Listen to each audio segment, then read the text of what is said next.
Bismillah ar-Rahman ar-Rahim. Assalamu alaikum, students.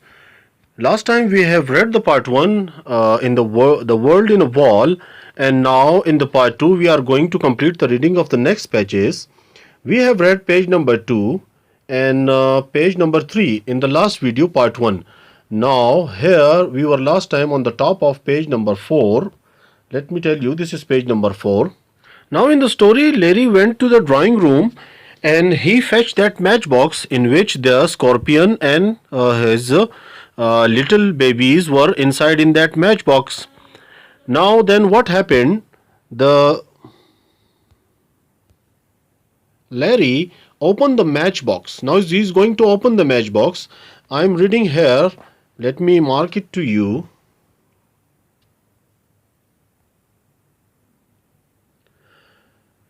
And lying back in his chair, Larry. He put one in his mouth and picked up the matchbox he brought. Let me using the translation method. Larry drawing room में गया और अपने chair के ऊपर take लगाते हुए उसने अपनी चेयर पे से टेक लगाते हुए उसने एक सिगरेट उसमें से निकाला. He put one in his mouth, अपने एक सिगरेट एक मुंह में रखा and pick up the matchbox he had brought. उसने जो मैचेस की डिब्बी अपने साथ लाई थी अब वो उसे खोलने लगा है. Oblivious का मीनिंग है स्टूडेंट्स यानी इस किसी बात से बेखबर होना, किसी भी बात से अनकॉन्शियस अनअवेयर. किसकी बात हो रही है? जो नरेटर है स्टोरी का वो खुद बता रहा है कि अब मैं अनकॉन्शियस हूँ कि मेरी खुशी के दिन तो अब जाने वाले हैं. The end of my happy days was about to come. The end of my happy days यानी मेरे खुशी के दिन तो अब ख़त्म हो गए क्योंकि अब से तो एक नई कहानी शुरू होने वाली है. I watch my eldest brother interestedly. मैं अपने बड़े भाई को, एल्डेस्ट बड़ा भाई, उसे मैं बड़े गौर से इंटरेस्टेडली बड़े गौर से मैं उसे देख रहा हूँ. ए स्टिल टॉकिंग लाउडली के वो आवाज़ बुलंद बातें कर रहा है. He open the matchbox और उसने वो माचिस की डिब्बी खोल दी. Now I insist to this day. मैं आज तक इस बात पर जोर दे रहा हूं. इंसिस्ट का मतलब होता है किसी बात पर जोर देना, बहुत ज्यादा इसरार करना इस बात पर, कि मैं इस बात पर मुसलसल इसरार कर रहा हूं that the female scorpion meant no harm. कि वो जो फीमेल स्कॉर्पियन थी उसका कोई इरादा नहीं था नुकसान पहुंचाने का. She was nervous and little annoyed eight being shut up in match box for so long. वो थोड़ी सी खौफजदा हो गई थी और उसे गुस्सा भी आ गया था उस स्कॉर्पियन को, बिच्छू को, मादा बिच्छू, क्योंकि उसे काफी अरसे तक मैच बॉक्स में बंद किया हुआ था इस स्टोरी टेलर ने. And so she sees the first opportunity to escape. अब she sees, क्लास सीज का मतलब होता है हासिल करना, टू ग्रैब यानी किसी चीज को हासिल करने के लिए कोशिश करना. अब उसने हासिल करने की कोशिश की वो अपॉर्चुनिटी, ये मौका कि उसे अब यहां से एस्केप करने का मौका मिल सकता है. जैसे उसने मैच बॉक्स खोला अब स्कॉर्पियन फीमेल को मौका मिल गया भागने का. She pulled herself out of the match box. She pulled herself out. उसने अपने आप को उस माचिस की डिब्बी से निकाला. विद ग्रेट रैपिडिटी, बड़ी तेजी से. रैपिडिटी का मतलब होता है बहुत ज्यादा तेजी से. हर babies clinging on desperately and scuttled on to the back. Her babies clinging का मतलब होता है चिपकना और दबकना, चिपक कर बैठना. उसके बेबीज जो से चिपक कर बैठे हुए थे. डिस्परेटली, क्लास डिस्परेटली का मतलब होता है बड़ी बेताबी से, बड़ी बेताबी से, बेचैनी के साथ जो उसके बच्चे उसके साथ चिपके हुए थे. And scuttled to the back, और थामे हुए थे बड़े जोर से उसके बैक को. और scuttled on the back of Larry hand.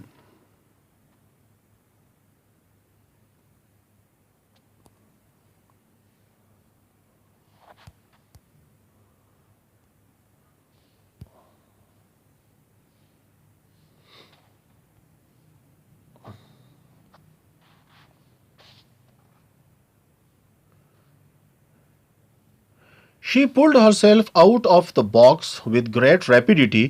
Scorpion ने अपने आप को उस माचिस की डिब्बी से निकाला बड़ी तेजी के साथ.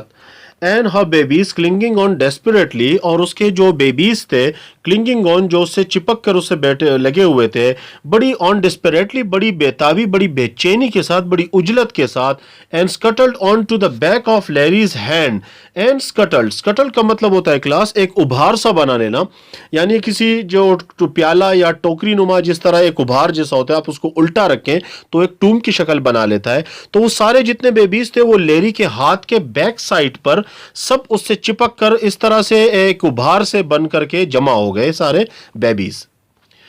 They are not quite certain what to do next. They are not quite certain का मतलब होता है कि यानी इस बात में कोई शक तो नहीं थी कि अब आगे क्या होना था। लाजमी बात है, हड़बोंग सी मच जानी थी जब वो सब ने स्कॉर्पियंस के बच्चों और उनको देख लिया था। What to do next, अब आगे क्या करना था। She paused, वो रुकी, who the scorpion, her sting curved up at the ready. Curve का मतलब होता है मोड़ना, यानी बिल्कुल कर्व का मतलब होता है टेढ़ा करना। उसने अपना जो स्टिंग था, जो उसका डंक था, वो उसने बिल्कुल टेढ़ा करके मोड़ लिया और रेडी कर लिया मारने के लिए। Larry feeling the movement of her claws, Larry महसूस कर रहा था उसके पंजों की हरकत को। ग्लांस डाउन, एक नजर उसने देखा, जैसे ही एक झलक उसने देखी नीचे, सी व्हाट इट वाज कि ये क्या है। And from that moment things got increasingly confused, और फिर इसी मोमेंट, इसी वक्त के बाद आगे के जो हालात थे वो इंतहाई परेशान कुन होने वाले थे। He uttered a roar of fright, he uttered a roar of fright that brought Roger out from beneath the table. He uttered a roar of fright. उसने खौफजदगी से एक धाड़ लगाई, रोर धाड़ लगाना, बड़ी चीख लगाई, एक रोर लगाई। एंड रॉजर जो कुत्ता था, उसे उस चीख की वजह से उसे उस टेबल के नीचे से बाहर निकलना पड़ा। बार्किंग वाइडली, बिल्कुल जंगली तरीके से, वाइडली यानी दरिंदों की तरह से उसने भौंकना शुरू कर दिया। With a flick of his hand, अपने हाथ को एक फ्लिक यानी एक स्वीप, एक झटका देते हुए, फौरन हाथ को उसने फ्लिक किया, स्वीप किया, एक झटका दिया।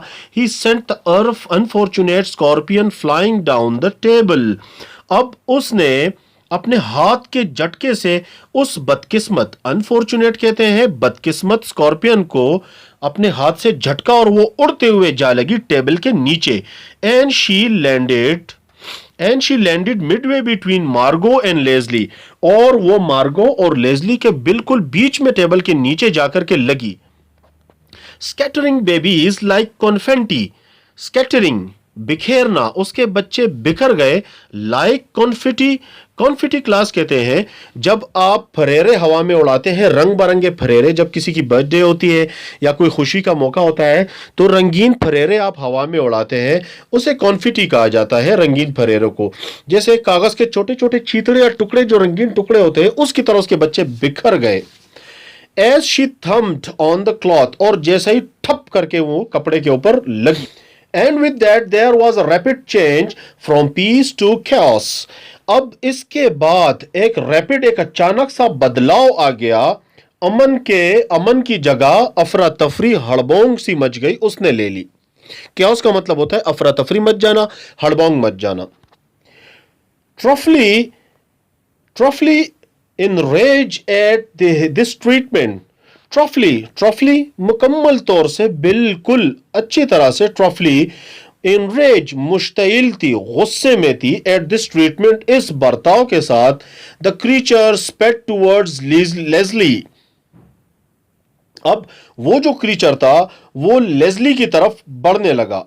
हर स्टिंग क्विवरिंग विद इमोशन, उसका जो डंक था वो मुसलसल, क्विवरिंग हरकत, कांपना, लरजना, उसका स्टिंग मुसलसल कांप रहा था, लरज रहा था उसके जज्बात की वजह से। And Leslie leap to his feet, अब लेजली ने लिप टू हिज फीट, अपने डायरेक्ट अपने पैर के ऊपर अब खड़ी हो गई, यानी जंप। लिफ्ट का मतलब होता है टू जंप, उसने लिफ्ट अपने पैर के ऊपर एक जंप किया, ओवरटर्निंग हिज चेयर, यानी एक तो होता है क्लास टर्न करना, एक होता है ओवरटर्न करना। ओवरटर्न यानी किसी चीज को किसी बेतरतीबी के साथ मोड़ देना। तो उसने अपनी चेयर को इंतहाई तेजी के साथ बेतरतीब तरीके से मोड़ा।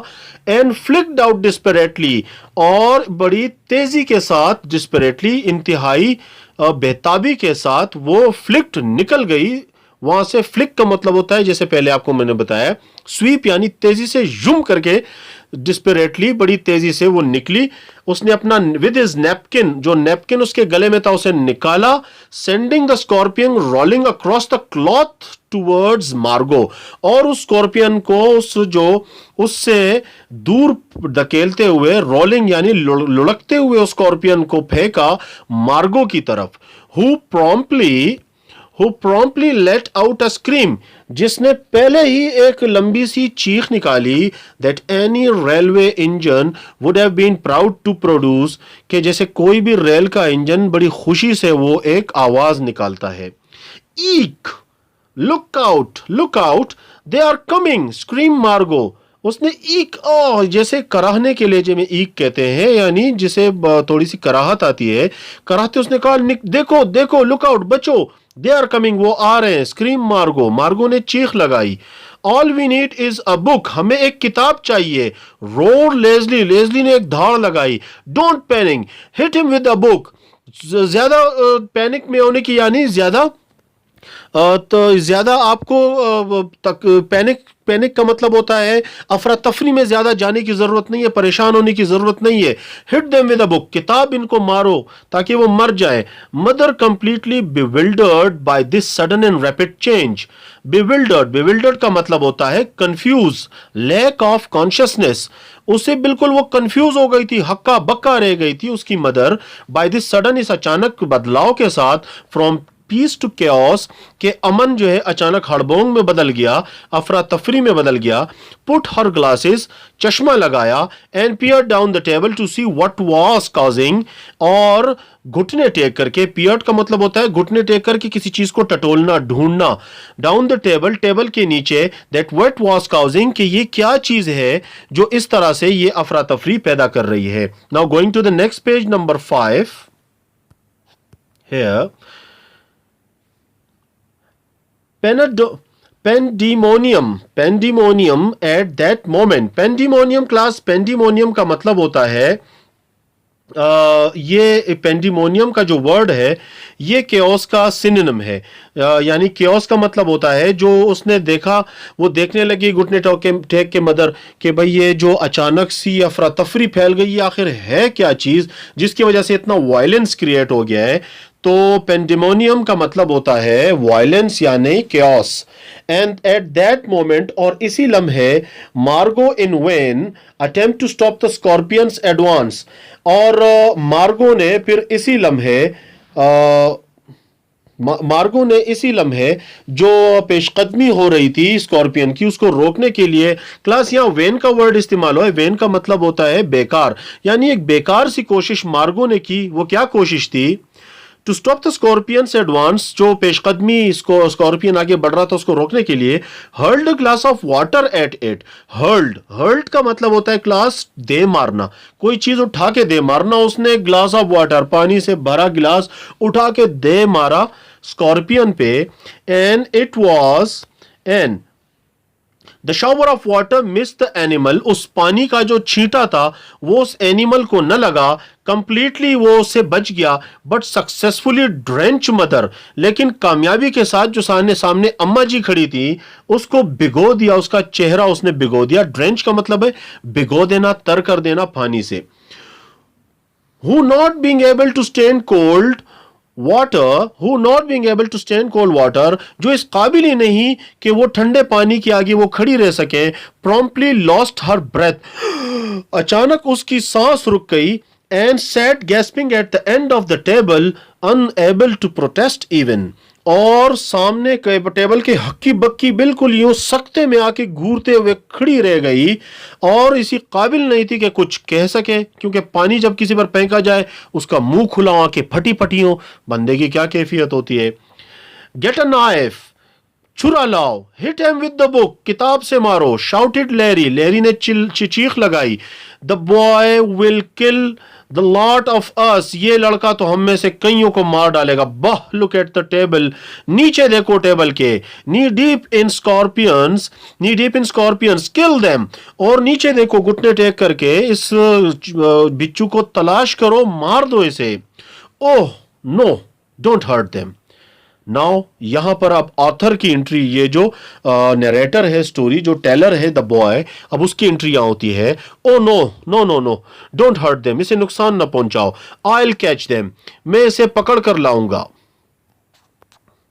आई pleaded until eventually back up by the mother, मैंने उस वक्त तक प्लीडेड इल्तिजा जारी रखी जब तक अम्मा जी की तरफ से मुझे मुकम्मल तौर पे मेरे कंधे पे हाथ रखना। बैकअप का मतलब होता है टू सपोर्ट, जब तक मदर ने मुझे सपोर्ट ना किया तब तक मैं इल्तिजा करता रहा।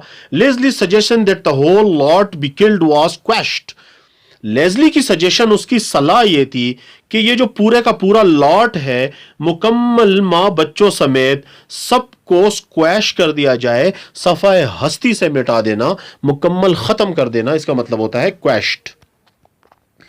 By the time a certain amount of order has been restored, लेकिन वक्त गुजरने के साथ साथ कि जब मैं जो ऑर्डर्स मिल रहे थे, छुरा लाओ, किताब से मारो, मार दो, कत्ल कर दो, ये सारे ऑर्डर जब अमल में लाए जाते हैं, रिस्टोर्ड का मतलब होता है अमल में लाना, वाक़या होना। All the baby scorpions had hidden themselves, जितने भी बच्चे बेबी स्कॉर्पियंस थे उन्होंने अपने आप को छुपा लिया under the various plates, table के ऊपर जो प्लेट्स थी, एंड बिट्स ऑफ कटलरी, और कटलरी के जो चीजें पड़ी हुई थी, बिट्स ऑफ कटलरी, जो कांटे, छुरी और स्पून्स वगैरह थे, उसके नीचे आगे पीछे सारे बच्चे छुप गए। The result of this incident was numerous, अब इस वाकया इंसिडेंट का जो रिजल्ट था, जो इसका असरात थे, जो इसका आउटकम था, वो कहीं ज्यादा थे। न्यूमरस माने uncountable. While the family is still feeling angry and frightened, लेकिन अब तक जो फैमिली थी वो अब तक गुस्से में भी थी और फ्राइटेंड भी थी, यानी खौफजदा भी थी। Move to the sitting room, sitting room की तरफ चले गए। I spent half an hour rounding up the babies, मैंने तकरीबन 1.5 घंटा, हाफ एन आवर, 1 या 1.5 घंटा या आधा घंटा मुझे लगा। हाफ एन आवर का मतलब होता है क्लास, आधा या 1 घंटा मुझे लगा। राउंडिंग अप, टू कलेक्ट, चारों तरफ से जमा करना, देखना। The babies, picking up in a teaspoon, उन्हें एक चमची से मैं उठाता गया। And returning them to their mothers back, और उन्हें उनकी वालदा के, जो उनकी मदर स्कॉर्पियन थी, उसके बैक पर पीछे रखता जाता। Then I carried them outside and a saucer, on a saucer, फिर मैं उन्हें बाहर ले गया एक सॉसर में रख करके। एंड रिलुक्टेंटली, और ना चाहते हुए, क्लास रिलुक्टेंटली का मतलब होता है कि एक बंदे का दिल ना हो और वो काम कर रहा हो, ना चाहते हुए। Release them on the garden wall, और उन्हें मैंने छोड़ दिया उस गार्डन की दीवार पर। Roger and I went and spent the afternoon, मैं और रॉजर जो कुत्ता था, हमने वो आफ्टरनून गुजारा बाहर जा करके। On the hill side, for I felt it would be wise to allow the family to have a break, तो मैं और रॉजर हम बाहर चले गए एक हिल साइड पर, और वो दोपहर का वक्त हमने वहाँ बिताया, इसलिए कि इस फैमिली को एक हमसे आके, for that I would be wise to allow, थे कि मैं इस बात में थोड़ा सा, मैंने ये अक्लमंदी में थोड़ा सा अक्लमंद बनना चाह रहा था, टू अलाउ द फैमिली, कि मैं फैमिली को ये मौका दूँ, टू हैव अ ब्रेक, कि उनको थोड़ा सा सांस लेने का या थमलने का मौका मिल जाए, बिफोर सीइंग दिम अगेन, कि मैं उनको दोबारा देखूं या थोड़े से वो तहम्मुल में आ जाए और थोड़े से काम डाउन हो जाए। Larry developed a phobia about matchboxes, अब लेरी जो सिगरेट पीता था मैच बॉक्स जलाने के लिए, अब उसे एक फोबिया सा हो गया। क्लास फोबिया का मतलब होता है किसी चीज की बीमारी लग जाना, अब उसे यानी किसी चीज का डर हो जाना, तो डर जो है वो फोबिया में कहलाता है। उसे डर सा महसूस होने लगा माचिस की डिब्बियों से। But from my point of view, लेकिन मेरे नजरिए से, The worst repercussion of the whole affair was that mother decided to try to stop me from exploring the animal world. The worst repercussion, okay. The words repercussion, class repercussion का मतलब होता है किसी चीज का एज अ रिजल्ट, यानी the outcome किसी चीज का। रिपर्कशन, रिपर्कशन यानी इस बात का जो मुकम्मल आउटकम था, एक्सट्रैक्ट था, द होल अफेयर, कि वो जो मादा स्कॉर्पियन थी वो चाहती थी कि मैं जो एनिमल्स की उसकी दुनिया है उसको एक्सप्लोर न करूं। You are running wild again, तुम दोबारा से अब हमारे साथ जंगली हुए जा रहे हो। इट इज़ हाई टाइम, ये एक सही मौका है। You receive a little more education, कि तुम मजीद तालीम आगे हासिल करो। She said I am getting you a tutor, और मैं तुम्हारे लिए एक उस्ताद का बंदोबस्त करती हूँ जो तुम्हें पढ़ाए। क्यों? इसलिए स्टूडेंट्स कि आप भी आजकल काफ़ी ज़्यादा फारिग हैं और इधर उधर घूम रहे, खेल कूद रहे हैं, लेकिन आपके लिए भी एक ट्यूटर की ज़रूरत होनी चाहिए जो आपको पढ़ाए, क्योंकि आपके पढ़ने लिखने की उम्र है। जब रिसर्च करने का मौका आएगा, आप बड़े हो जाएंगे अपने फील्ड में, देन फिर आप किसी भी चीज़ में जाके रिसर्च कर सकते हैं। Now this is end of the passage.